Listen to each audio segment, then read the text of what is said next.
¿Te gusta el retrovisor? ¿Quieres ser uno de los personajes? Contáctame. Escríbeme y lo creamos juntos. Que tal? Gracias por estar unha semana máis en Desde el Retrovisor. Hoxe estamos na Coruña. Visitamos esta cidade porque aquí reside a nosa invitada de hoxe. Con Yolanda Castaño falaremos de letras, pero sobre todo de poesía feita en galego.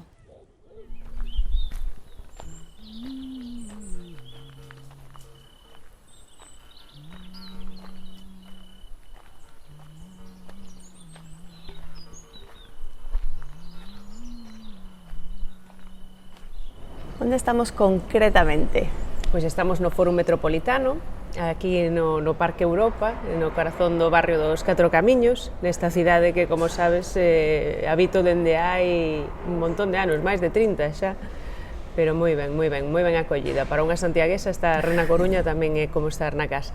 Sí, eu son medio santiaguesa, tamén pola miña avoa, a miña nai, a miña estirpe femenina son todas santiaguesas, pero xa me trasladei no ano 90, cando tiña 13 anos a esta cidade, e aquí me encontro moi a gusto, aínda que sempre movéndome, non? Isto é unha especie de cuartel xeral do que me movo, visitando máis casi o aeroporto a veces que a miña propia casa.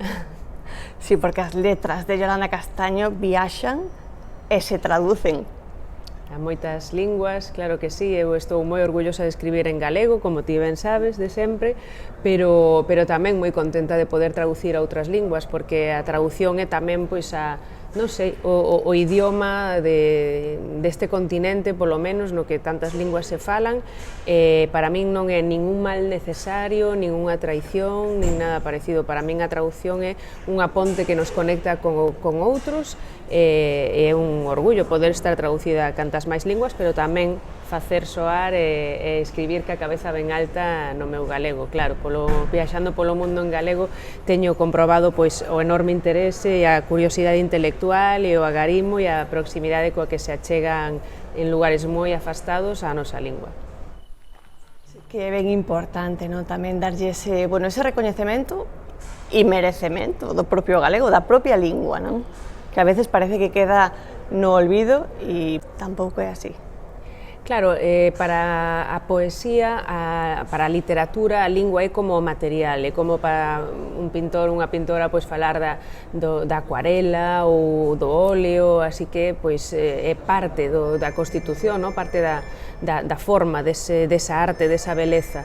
Calquera lingua serve para trasladar os contidos, as emocións, a beleza, todas as linguas son igual de dúctiles, non temos que esquecer que, pois iso, como decía, en Europa hai un montón de linguas con bastantes menos falantes que o galego, moitas veces non lle podemos decir a un esloveno que a súa lingua non serve para escribir literatura, aínda que sexan bastante menos falantes do que en Galicia, non? Ou en Malta, ou en Letonia, ou en Macedonia, ou en tantos lugares, e o certo que o que importa é transmitir a mensaxe, as emocións, e niso os números teñen por pouco que dicir.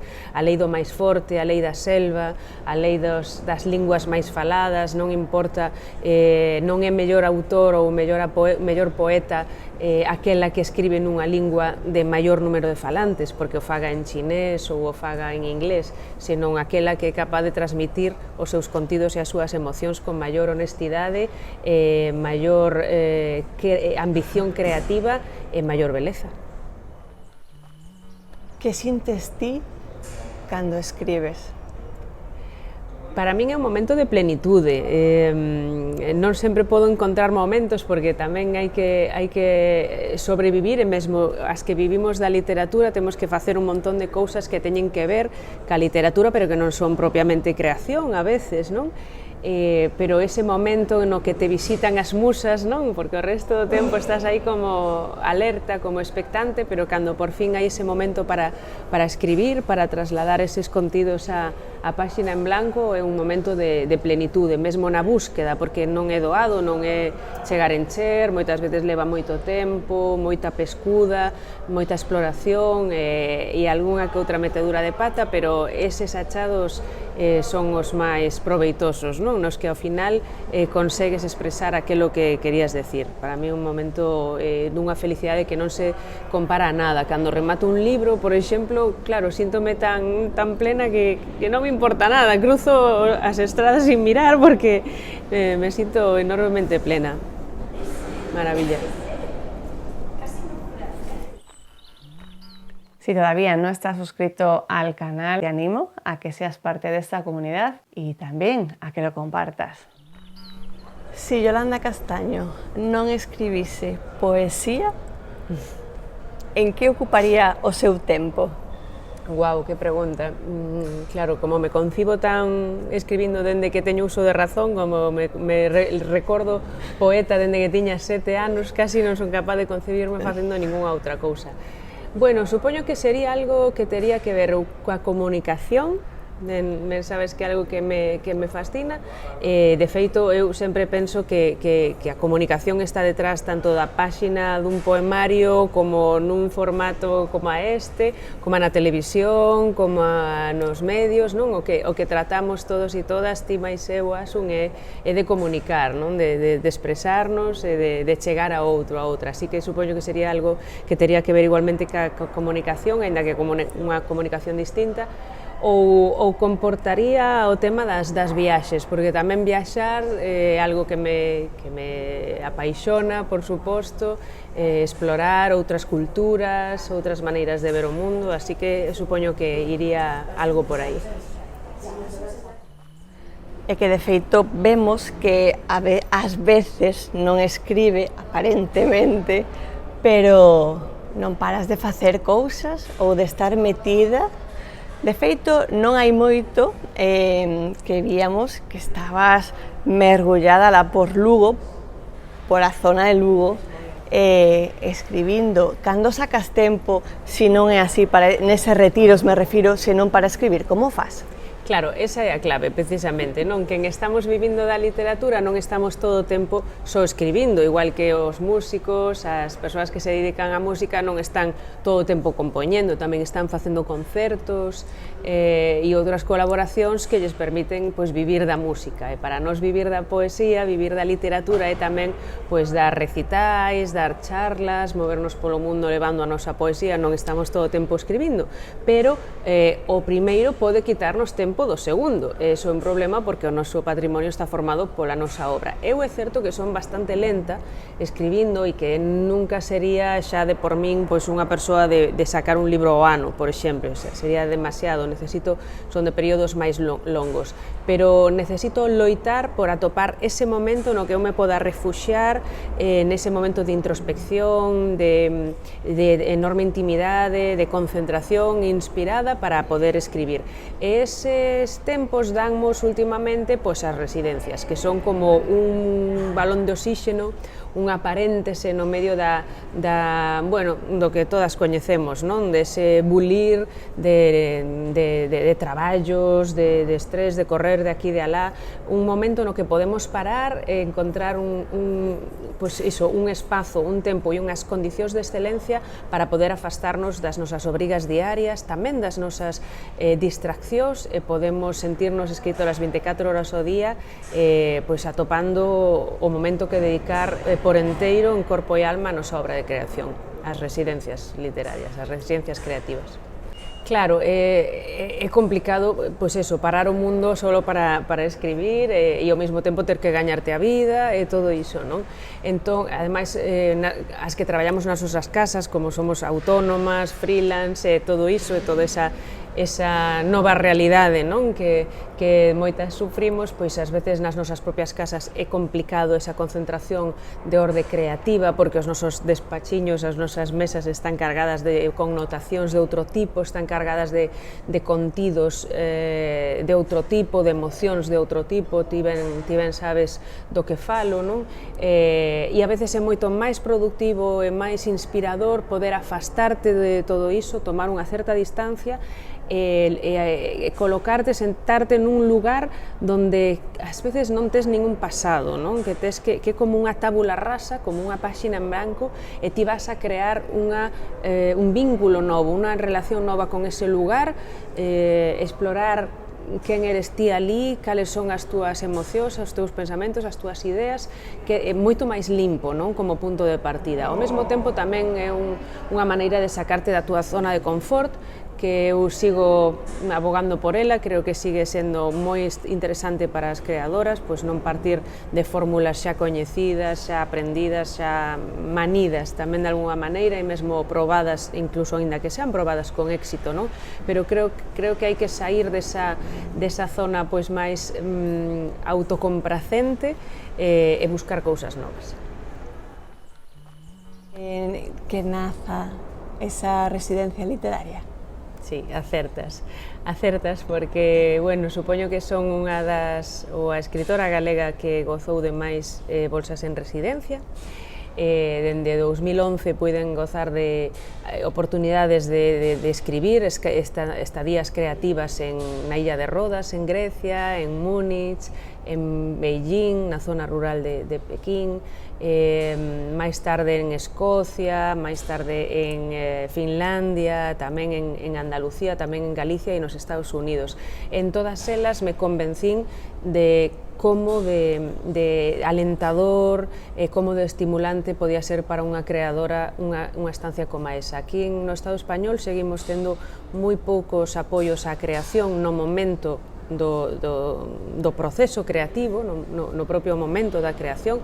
Temos, sí, premios a posteriori, verdade? Premios literarios que consisten en, pois, de algún xeito, palmadiñas nas costas, aínda que non teño nada en contra dos premios, evidentemente, pero funcionan de maneira que despois de que ti fas personalmente todo ese esforzo para roubar tempo, o teu propio tempo de lecer, o teu tempo da familia, o teu tempo de descanso, para ir compatibilizando, ir conciliando coa túa vida familiar, coa túa vida profesional, ese tempo que dedicar a túa obra de creación, si tes sorte, podes, se cadra, levar eventualmente cada X anos un premio que é un pequeno impulso, un pequeno espaldarazo, un pequeno recoñecimento, pero que foi sempre a posteriori, unha vez que ti puxeches da túa parte todo ese esforzo, non?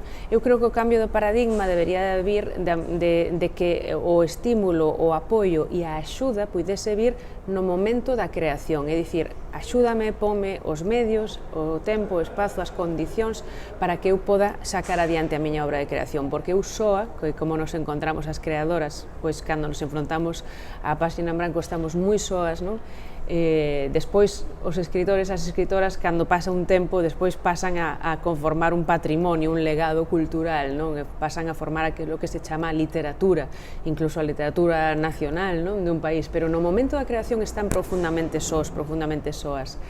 E creo que ese cambio de paradigma debería de vir por un apoio real durante o proceso de creación. No Estado español non coñecemos, como digo, moitas axudas nese momento da creación, durante o proceso creativo. Frente a esa carencia, pois creo que as residencias poden ser, como dicía, un paréntese, un balón de oxígeno para, polo menos durante un mes, fornecernos desas boas condicións en excelencia para axudarnos a nosa escrita. E como vai esta residencia literaria 1863?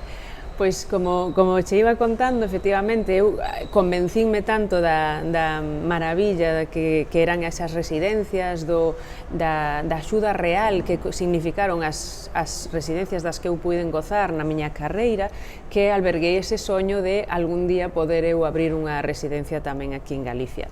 Así que con moitísimo esforzo, a verdade é que sin axudas públicas nin privadas de ningún tipo, pois investín todos os aforros de toda a miña vida en montar ese soño que hoxe, como decías, unha realidade, un apartamento do século XIX en pleno casco histórico da Coruña, un apartamento mariñeiro que mira a Dársena e que está en eso, no corazón do centro coruñés, onde fixemos toda esa reforma e todo o espazo está orientado ao traballo, á concentración e inspiración para acoller a outros escritores e escritoras. Despois de moitos esforzos e moitos avatares, abriuse en febreiro de 2019, inaugurou o gran Raúl Zurita, un dos maiores poetas vivos da lingua de toda a esfera hispánica, e desde entón fomos dando acollida a autores e autoras de Filipinas, de República Dominicana, dos Países Baixos,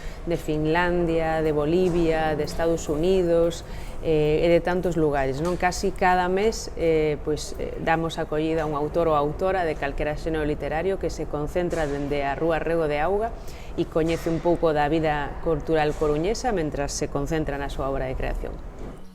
Nacido ese soño por a axuda que ti recibiches e ahora yo estás ofrecendo, ¿no?, a outros escritores e escritoras. Como se sinte Yolanda Castaño con esta realidade?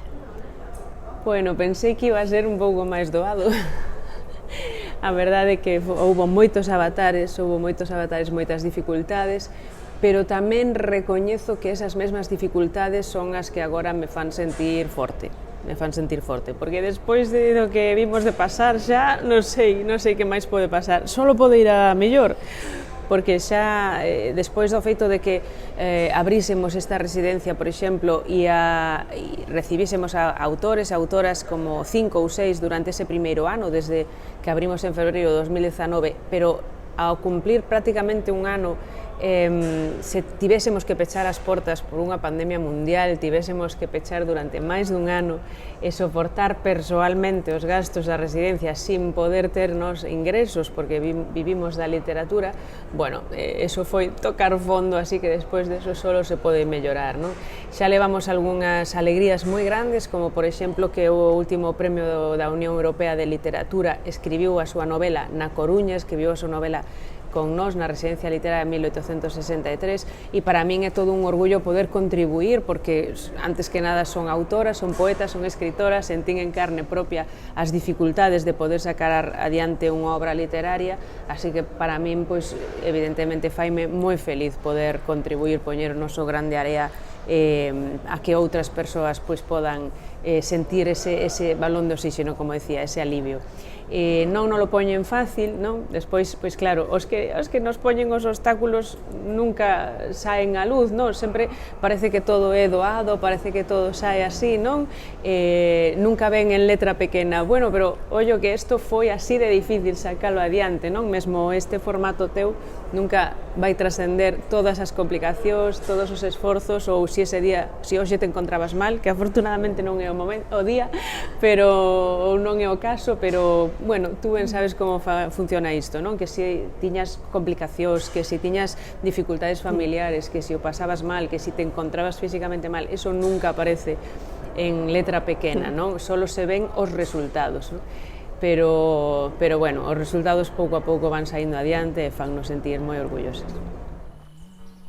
Vedes que aposta por novos talentos ou xa talentos postos con novos proxectos e mesmo o dela, porque non hai tanto que acaba de sacar novo libro, Materia, se mal non recordo, non? Sí, en xuño saiu, non hai tanto, non hai tanto, por eso. En xuño saiu Materia, foille moi ben, había 8 anos que non sacaba eu un novo poemario para adultos, fixos esperar precisamente polo que acabamos de comentar, por todo ese proxecto que ven sendo o proxecto da miña vida, unha proposta moi absorbente. A creación da Residencia Literaria de 1863 comportou moitísimo tempo de esforzo, de investimento e tal, e durante ese tempo estiven tan absorbida que non logrei sacar adiante un novo poemario. Fixos esperar, pero por fin saliu en xuño de 2022, Materia, e estáme a dar moitas alegrías. Vendeu máis de 1000 exemplares solo en Galicia, solo en galego, que para ser poesía, según comparábamos con outros países e estados a nivel europeo, chamaba a atención, porque en Reino Unido me falaban de que 250, 300 exemplares eran cifras de vendas habituais na poesía en inglés, e bueno, pois vender 1000 exemplares solo en Galicia en galego está moi ben. Estamos a piques de sacar a edición bilingüe, galego-castelán, baixo o selo de Visor, que lanzará este poemario para o resto de España e Latinoamérica. Así que, nada, moi contenta. Este mesmo ano 2023 sacarei aínda un novo poemario máis, así que, pois todos eses anos nos que me demorei, agora se compensan con 2 títulos novos aínda moi prontiño. Vedes que non para moito, Agora nós temos unha pregunta. Esta é a pregunta obligatoria do retrovisor. Ainda que sexa Yolanda Castaño, non nos vamos a esquecer de lla facer. Eso non cabe dúbida que non pode ser. Yolanda, cando... Cando te miras no retrovisor, que ves? Bueno, pois unha muller que a veces creu con demasiada fe na épica do traballo. Creo que todas estamos revisando algúns dos nosos valores, dos valores nos que fomos educadas. Creo que é importante, por suposto, o traballo, pero que ás veces hai que baixar un pouquiño o pedal da disciplina e sobre todo da autodisciplina, diría, desta palabra que tanto está sonando últimamente, da autoexplotación, tamén para poder vivir e apostar tamén por unha boa calidade de vida. Aínda así, eu seguirei con ese tesón adiante, ese mesmo tesón que ao fin e ao cabo foi o que me trouxo aquí, porque claro, non estou aquí nin por padriños, nin por familia, nin por clase, nin por tradición familiar, nin moito menos. Entón, recoñezo, para matizar o anteriormente dito, porque tamén se está matizando moito últimamente, de que o noso destino prácticamente está escrito e non hai nada que podamos facer a base de esforzo. Bueno, tampouco é así, non? Eu recoñezo que se cheguei aquí foi exclusivamente polo traballo, claro, pola miña capacidade de traballo, penso. Moitas veces hai quen se confunde e pensa que só sin traballar ou só vindo de parte de alguén se logran as cousas, pero en este mundo non funciona así e, por desgracia, ainda sigue sendo que no caso das mulleres ainda sigue sendo ainda máis duro moitas veces. Sí. No teu caso, Yolanda, como fas? Decías antes tamén esa parte de vivir da literatura. Hai que reinventarse a cada rato. Como se mantén unha na súa constancia, no seu querer e eu quero ser poeta e sigo? Supoño que a nosa paixón e o que amamos, o que facemos, é precisamente o que nos dá o motor para seguir adiante, non? Claro, cando amas profundamente pois algo como escribir, ese mesmo lume, esa mesma paixón acende o motor que é o que te impele a seguir. A min gustame moito, por exemplo, o contacto co público, eles tamén, coas lectoras, cos lectores, eles tamén me dá moitísima forza para seguir, non? E supoño que iso é o que che mantén esa esperanza, esa ilusión, que moitas veces pode incluso contradicir o que che dicen os demais, o que de algún xeito che negan ou che espetan na cara, como a mí me teñen espetado cando era nova. Pois é imposible, non vas poder vivir da literatura, non? E ás veces hai que intentar soñar o imposible para facelo real, non? O sexa, teimar. Claro, ten moitas renuncias, eso implica moitas renuncias, hai que estar moi disposta, hai que dedicarlle moitísimas horas, pois non sei se pode vivir da túa paixón traballando só 8 horas ao día de luns a venres. Non o sei, non o creo, a min non me pasou, eu non o vin. Entón, pois, claro, se trata de traballar moitas horas, fins de semana, e, por suposto, abrir moito o abano. Ti falabas de reinventarse, de reciclarse todo o tempo, sí, hai que reinventarse en novos formatos, e é complicado se só queres, pois, alguén que diga, no, eu só quero escribir e dar unha charliña de vez en cando. Vexo complicado, hai que abrir moito o abano e, pois, multiplicarse en moitos formatos, non? Por exemplo, no meu caso, pois, escribo poesía, a poesía sempre a raíz, claro, pero escribo poesía, traduzo poesía, fago vídeo poesía, fago poesía para nenos, son xurado de premios de poesía, fago proxectos con poetas, acudo a festivais de poesía, todo tipo de cousas, poesía interdisciplinar, poesía con música, poesía con audiovisual, poesía con artes visuais, poesía con cine en 360 grados, con cociña, con escultura, con cómic, con un montón de cousas para poder abrir o abano e multiplicar as frontes e poder sustentarte. Supoño que ao final é un pouco tamén pois, si, adaptarse aos tempos, aínda que, como ben dis, sigas ese camiño, non? O teu, poesía, que siga de base sempre, pero abrirte, non? Pero nunca deixar o que che di o corazón, non? Claro, se trata diso, como ben dis, de interpretar os tempos, as canles, os públicos, os formatos. Claro, se realmente amas a raíz do que é a poesía, pois sempre, esa raíz sempre vai a ser dúctil e vai a manifestarse nun formato, noutro. Non importa ás veces que se plasme nun papel ou que se plasme nunha oralidade cando a raíz permanece intacta, non? Pero sí, saber como escoitar, ser maleable, dúctil, flexible e adaptarse aos tempos, ás necesidades ou ás canles e os formatos, eso é o de menos. Pero hai algo que nese corazón e o que che dicta traballar con honestidade, con autenticidade, sin traicionarte a ti mesma, aínda que cambies de formatos, pero sin traicionar o que realmente querías decir e transmitir. Para ir rematando, que lle dirías a que nos este vendo, da igualidades, ou se ti consideras que temos que diferenciar idades, pois perfecto. Pero que lle dirías a alguén que aínda non coñece ou que diga poesía, que rollo, non? Como engancharías?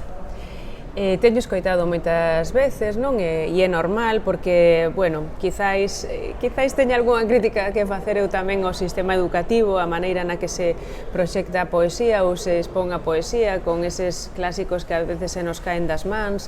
Sería máis interesante buscar unha complicidade con autores e autoras máis contemporáneos, máis actuais e que enganchasen coas inquedanzas, cos desexos, cos gustos da contemporaneidade, non? E para min alguén que diga que non lle gusta a poesía ou que é un rollo sería como pensar en alguén que diga que non lle gusta o cine, que lle parece un rollo o cine. Claro, non ten por que gustarche todo o cine, pero haberá algún xénero cinematográfico ou algún director ou algunha directora ou algunha película que che teña que gustar, porque hai para todos os gustos, hai unha enorme diversidade, podeche non gustar o drama, pero podeche gustar o cine de terror ou a comedia ou que sei eu, non? O que pasa é que tes que dar con o tipo de cine que che gusta.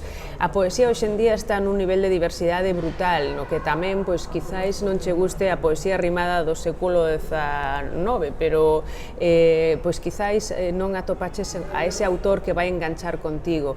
A poesía son emocións, son ideas, sensacións. A poesía está na linguaxe ordinaria, na linguaxe de todos os días que falamos, utilizamos metáforas e recursos literarios todo o tempo, está nas letras de cancións, así que solo se trata de seguir explorando un pouco máis, quizáis de atopar a ese prescriptor, a esa prescriptora casi como unha boticaria que che dá co remedio axeitado para ti, que encontre esa lectura que che vai a enganchar. Dalle unha oportunidade á poesía, non intentes lela como se fose un xeroglífico nunha lingua extraña, sino que te abandones un pouco máis, deixes ver o que che transmite sin intentar entender letra por letra, palabra por palabra, como se fose traducir polaco, non sei. Cando escoitas unha música, estou segura que non estás obsesionada por pensar que me quixo decir Beethoven nesta sinfonía, así que solo se trata de deixarse empapar, de ver que che pode transmitir e pouquiño a pouco irás desentrañando máis dese código tan fascinante que é a poesía hoxe.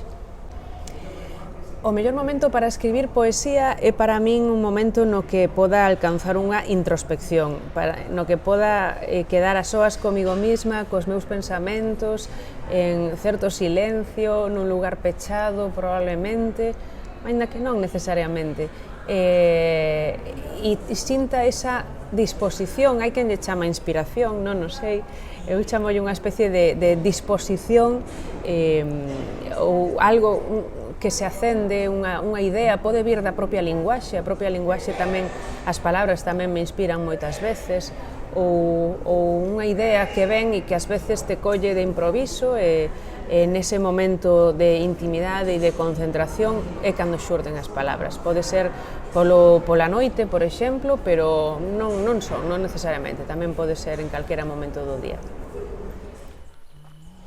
Bueno, e xa que estamos, imos aproveitar a ver si nos recitarías un poemiña, aínda que non sei se lido ou de corazón sentido.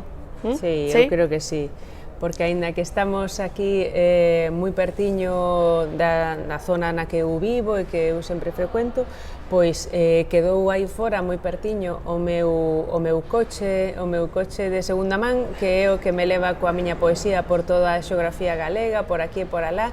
É un Ford Focus que se porta moi ben, que non pide moito a cambio, que non vai moito ao taller, pero con el recorro pois moitos lugares de Galicia levando a miña poesía a bibliotecas, a centros de ensino, a todas partes. Entón, se mo permites, gustaríame dedicarlle a él este poema.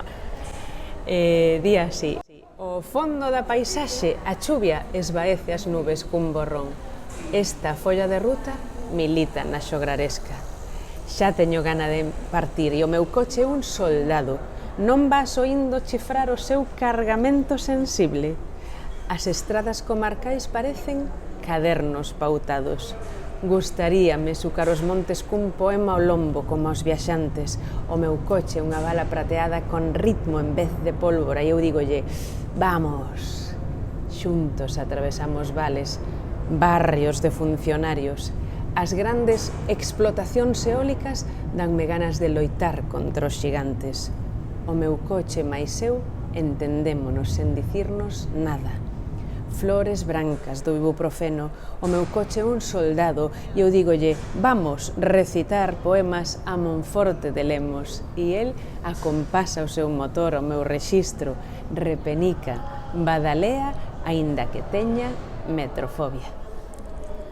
Está o coche, ten un poema. Non sei se o tedes vos.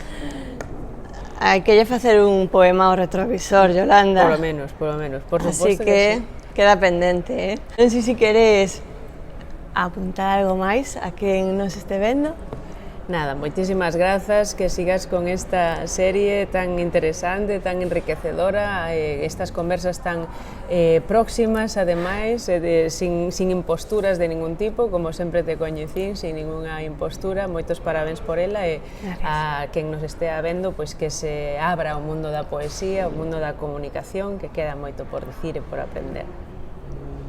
Pois moitísimas gracias por recibir a invitación do retrovisor. Y a vos simplemente gracias y chao. Chao.